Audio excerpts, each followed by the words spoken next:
Hello everybody, it's your pal Gracie E.V.A here, and I hope you're having a lovely Halloween month. And for this spooky season, I decided it would be the perfect chance for me to talk about my main group of villains. Now these are some of the main villains of some of the comics I'm planning on doing, and of my whole overarching universe. Each one being based off of a sin from the deadly 7 sins. The main group of villains have appropriately been named the Deadly 7. We'll start from lowest rank to highest rank, and with that, let's get started. Viper, the sin of envy. A demonling with a venomous nature, she acts first before anything with a brash and temperamental attitude. Her biggest strength is her bite, with poison so strong it can even affect the strongest of angels. Her biggest weakness is her inability to cooperate and her lack of physical skill, which is why she's only the 7th of the deadly sins. With her thirst for revenge and her lack of moral compass, as the snake of the deadly 7, don't let her get too close.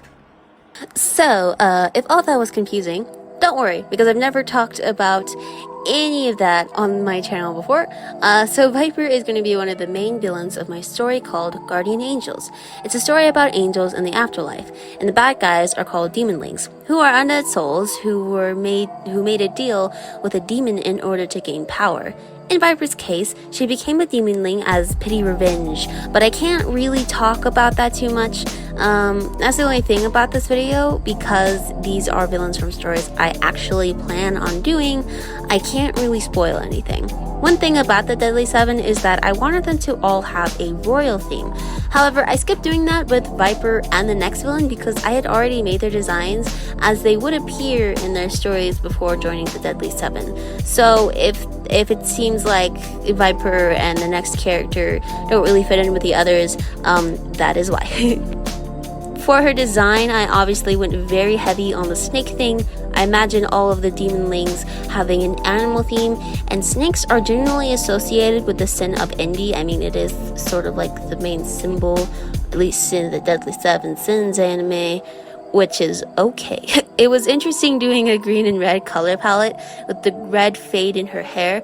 I love designs that can pull off that color combination without making it look like Christmas. I think the blacks in her hair help with that. Originally, I was going to have her hair be all red, but then I remember the character Poison Ivy is pretty iconic for that color combo, so I decided to add the color black in her hair to stray from that. For all of the artworks of these designs, I wanted the background to look almost stained glassy, which is why I added like these glowy cracks. I don't know if that really looks like stained glass, but oh well. And to have something specific with the character. So for Viper, obviously I added the snakes. And you can see I also drew Viper in a head position I very much don't draw often, with her chin up looking down. It was very fun trying something new in that sense, and I think I did it all right. You also notice lately in my line art that I've been doing more cross hatching. Like before I do the base coloring, I'll cross hatch like any areas that are going to be possibly be shaded. It's just a way to add more depth to the line art and make it a little more interesting. Even if it gets barely seen after all the shading. Anyway, that's all I have for the sin of envy. Now, for the next sin. Obsidian, the sin of greed. A normal human boy, or at least that's what he would like you to believe, wielder of a gem with a fragile exterior, but with a great magic on the inside. His biggest strength is his cunningness and his want for power. However, these things are also his biggest weakness. But his want for more power pushes him forward, destroying anything in his way, like lava flowing down a volcano. Unlike Viper, Obsidian is a part of a story I have talked about before. He's one of the villains in the story Moonstone, and I still have that video up of me talking about it if you want to see it. Like Moonstone, Obsidian is a gem wielder, and his powers are based on how obsidian was made, being able to create lava and have a quickly cool to create sharp volcanic rocks. I don't remember if I mentioned this in the Moonstone video, but Obsidian is a part of a group called GAW, or Jaw. I'm not quite sure how to say that. In that story, that includes a bunch of bad gem wielders who are working with someone who used to be close to one of the main characters. And even though he's already pretty high up in power, he's looking for even more because, well, in his backstory, he's always been kind of a murderous person that just wants more power. And this is no different in the Moonstone series. I forgot to mention this with Viber, but in each background, I also included a little circular thing with each of the members' symbols. For Obsidian's background, I included some volcanic rock and tried adding in smoke, but that's really not visible. I do have a brush now that could have worked much better to create smoke, but oh well, I guess. For the design itself, I tried my best to make it look sharp and angular, even making his gem in the shape of a triangle, just to really hone it in. I also gave him his sharp bits on his sides to resemble rib cages, and I did the same on his mask. I also, of course, included a see-through element because that's just a theme, I guess. My past as a Steven Universe Pearl OC creator still haunts me to this day. And I also gave him a crown. He wouldn't actually have this in his design, but I added it to make the piece a little more interesting because I felt like it was getting kind of boring. For his weapon, I think I based it on an actual Aztec weapon, which I think was made with obsidian. The drippy stuff is actually lava, but it could also be blood. Finally, another thing I forgot to mention is that I actually did two versions of each of these. One, as you see here, and one where I made it monochromatic black and white, or like dimmed down the hue all the way to nothing. And only had their eyes have color. The way I did this was I made a copy of the drawing as a separate layer, desaturated it, and erased only the eyes. I would also sometimes lower the opacity of the layer, just a little bit though. And now that's all I have for the Sin of Greed. Clematis, the sin of gluttony, a normal child with two hungry souls, a child who made a deal with a demon, a child who hungers for flesh above all else, two souls who hide behind a false facade of innocence. They'll ask to play with you, but they know they'll win. They'll know you'll lose, and that's when the demon-possessed child will have their meal. Clematis is one of the creepiest characters I've made. Not as far as design, although it is a bit creepy. I'm talking about the concept. You probably could have picked up on it in the story thing, but Clematis is actually two people. A normal pixie-link kid, who are like my elf species in this universe, and a demon. They've actually made an appearance on my channel in this animation meme. It was the dark side one, so yeah, it's not that great. You don't need to watch it, really. So yeah, Clematis' story is basically they made a deal with a demon so that they can get back at the royal family who didn't really treat their village well. And part of that deal was that the demon was allowed to possess Clematis, fusing their souls together, making them one in the same.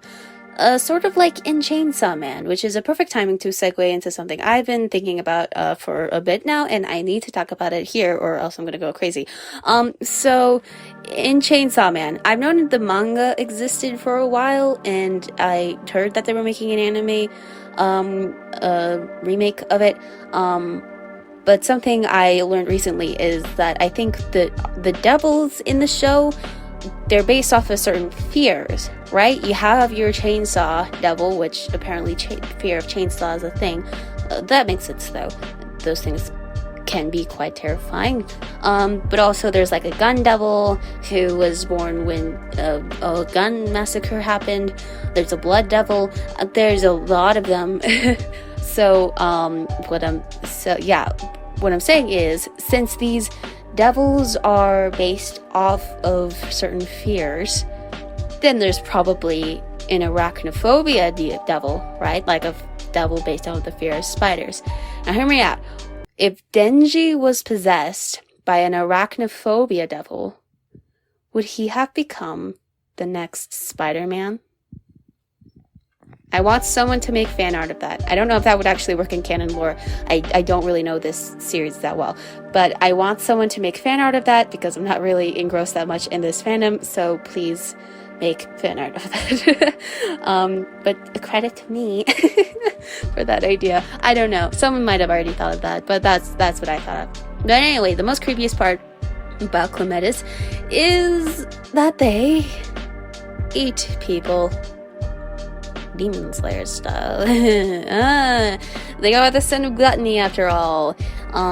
So yeah. Also, I don't really have their power set completely in mind, but even though they are the 5th rank in the group, they would actually be much higher if they had used their full power when asked to. The main thing with Clematis was to make them look like a demon child. The white streak in their hair, horns, and little demon tail, almost burnt color side of their face, and sharp teeth are meant to emphasize that this person is possessed by something not friendly.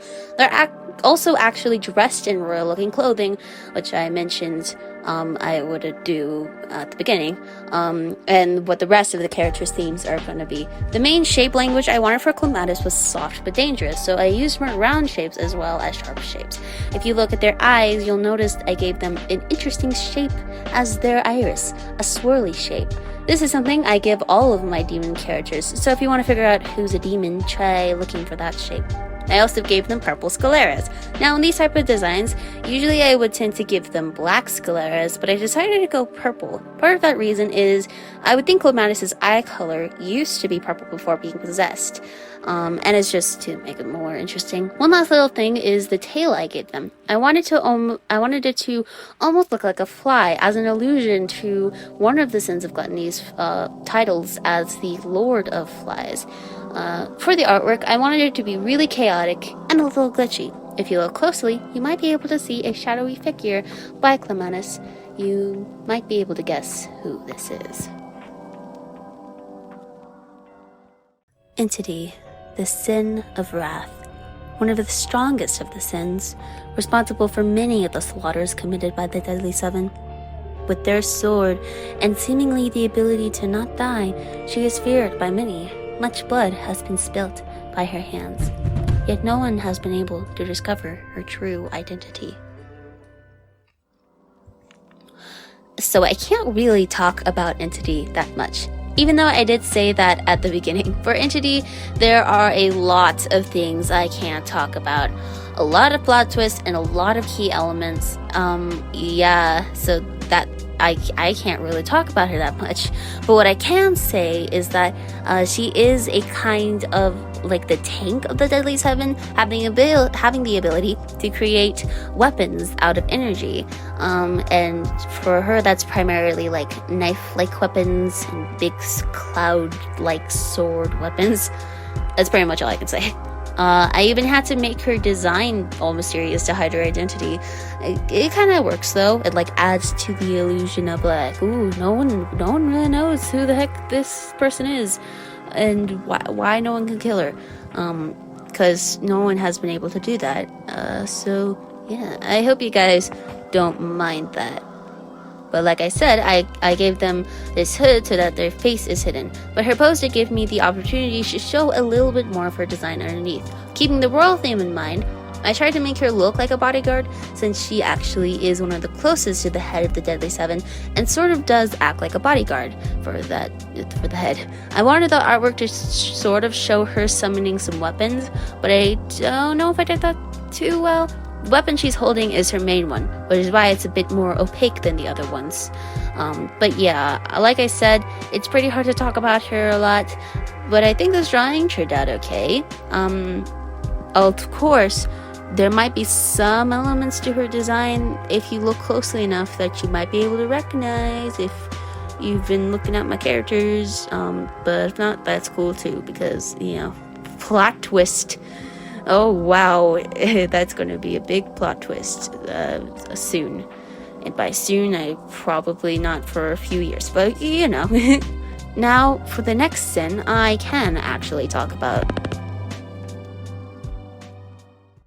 Varen, the Sin of Sloth. An uncaring nature, but a painful story, with a power that is deadly to everyone, even its wielder. What led him down this path is a broken heart and a hopeless soul. Now he inflicts the same pain that he feels in his heart and voice, but only because he has nothing better to do.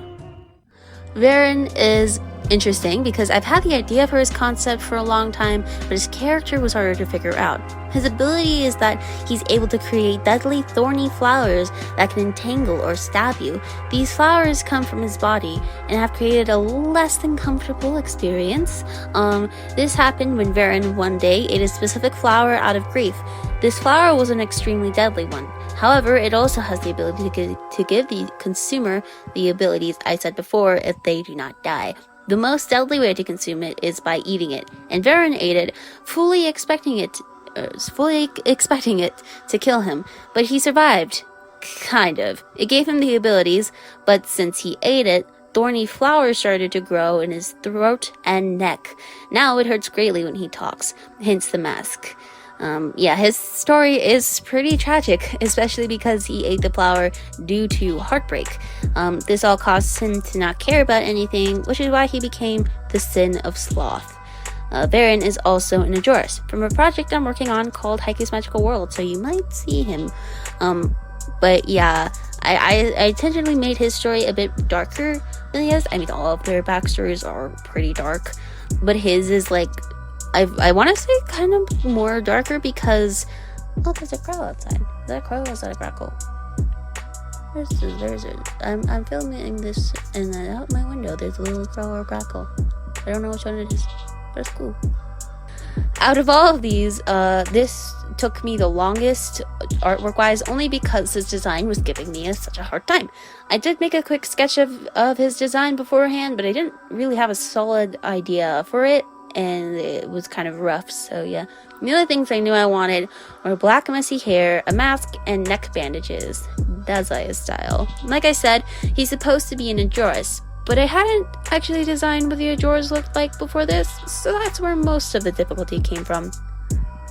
I also tried keeping his colors unique, since I wanted everyone mostly to have different colors, along with the red and black. Varen ended up with pink and purple, mostly with his skin. This made him kind of look like a fish. I don't know if you can see that, but I do now, and probably because I mentioned it, you can't unsee it. I think it's because of the wing things I added on his back, they kind of look like fins. I feel like this works though, as it kind of actually alludes to the tale of the Little Mermaid. And since heartbreak and rejection and losing of the voice is a big part of that story as well, it's kind of fitting. It's actually kind of a happy accident. I didn't do that intentionally, but it's a callback.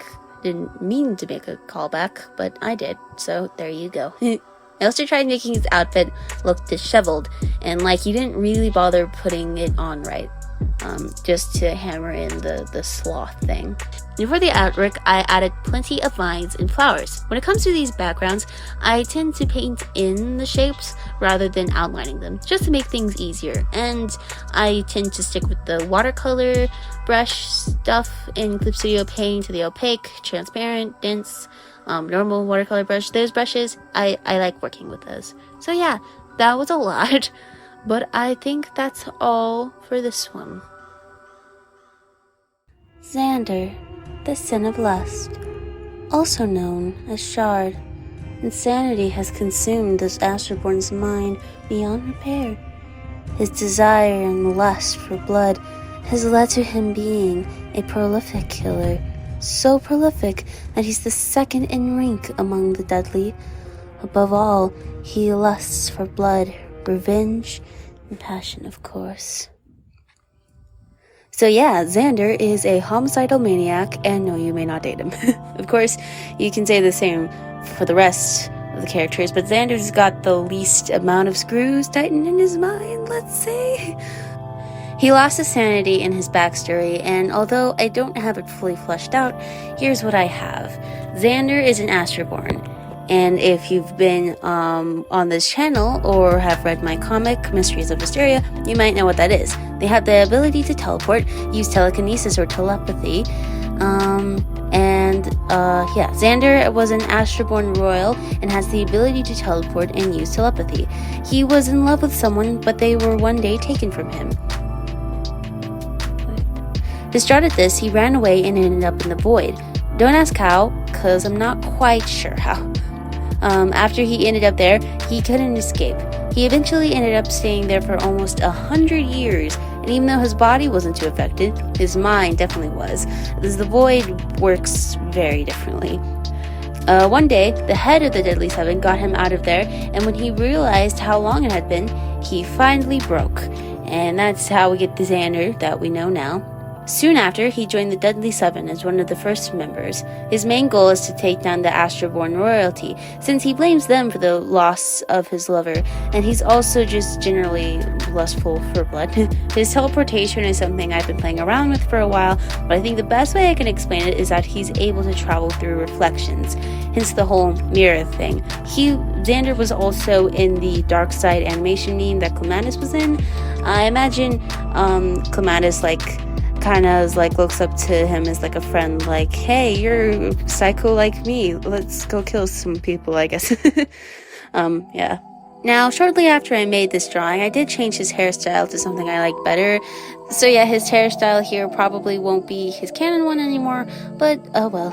I wanted his design to be more revealing while also being a bit chaotic. His accent color is orange, although it's really just in his eyes, and the rest of the outfit is red and black. Keeping with the royal theme, I also gave him some princess-like sleeves and flowing garments, but also a lot of skin-tight elements, since I imagined he would be one of the more stealthy ones of the group. I also gave him some nice, crazy-looking eyes. I do actually really like drawing these type of eyes and crazy expressions in general. Those are a lot of fun to draw. I also gave him a lot of blush, since, lust. You might have also noticed the broken heart I gave him in the center of his sleeves thing. I just thought a broken heart suits a character representing lust. Even though this isn't really his hairstyle at the moment, I do like the idea of him having really long hair, since I imagine it might have grown out a lot while he was in the void. And even though I do like the ponytail idea, the hairstyle in general is very similar to another character I have, which was part of the reason I was changing it after this. But for the drawing, I of course had to draw mirror shards. These were pretty fun to make, although I realized I probably should have drawn his reflections in them, but oh well. Maybe he doesn't have his reflections. Maybe it's a vampire thing, I don't know. I also found a glass shard brush that I added in the foreground, and I think that was a good thing to add. And that's all I have for Xander. Now, for the last, but definitely not the least of the sins. E.V.A, the sin of pride. The leader of the Deadly Seven. No one truly knows what it is they desire. Power, money, chaos. But none of these seem right, however. It does seem odd that someone seemingly this young has gained this much power in the first place. Is it perhaps a desire that no one else but they can have? Yes, the big bad of the whole thing, of this whole little shebang I got going on, is a kid, or at least appears to be. E.V.A is a character I've been working on for a long time, about as long as my whole comic universe thing in the first place. So yeah, everything from the design, personality, and motives have gone through multiple different versions in my head, and I still don't have a completely solid idea yet. I don't even know if I want to stick with the name E.V.A. At first, I went with the name Eve, but E.V.A kind of makes more sense too. I don't know. I'm calling them E.V.A right now. So yeah, E.V.A represents the sin of pride and is the leader of the Deadly Seven. I don't know if having the pride character being the leader of the sins is overused or not, but it makes the most sense. E.V.'s personality is a bit to describe, but they have a very calm manner and always knows how to keep things under control. I think having them as the source of order works as the leader and also as a foil to the other members, who are for the most part pretty chaotic. Their power is also something I'm playing around with, but basically they have the ability to brainwash and manipulate anyone, and they don't even have to look directly in their eyes to do so. This makes them quite a scary villain, since they can do this easily. They're pretty weak physically, however, which is why they've acquired the others, who are all much more physically strong. They also have other powers, which may or may not have something to do with the void, but it's something I won't spoil. Their backstory is also something I can't really talk about. But let's just say they weren't really born, if you will. I wanted their design to feel the most royal out of all of them, so I gave them this regal suit with a fancy tie and a long overcoat, which I had them wear partially over the shoulder for visual flair, and also it looks cool. I also gave them a lot of gold elements along with their red and black. None of the others have gold, so this is one of the ways I made them really stand out as a leader.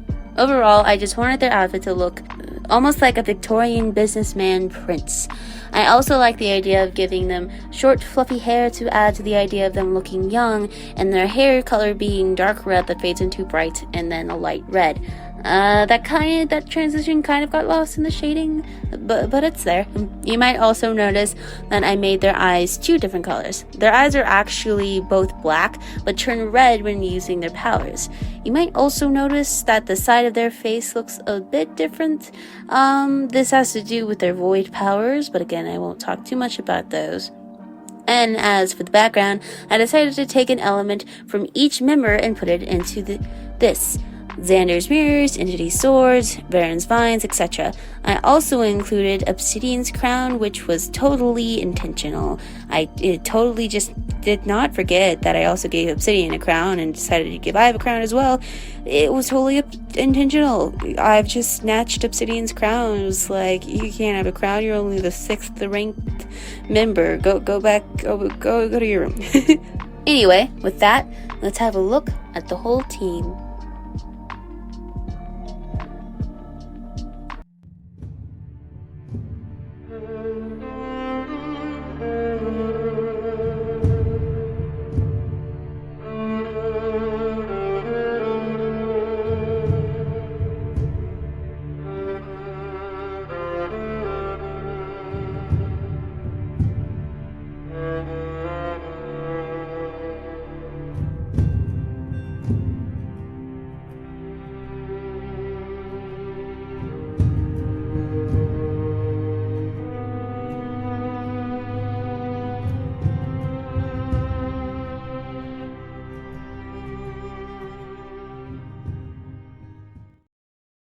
Thanks so much for watching. I had a lot of fun working on these. I hope you guys like this video, and don't forget to subscribe. These pictures, as well as all my other artworks, are on my socials linked below.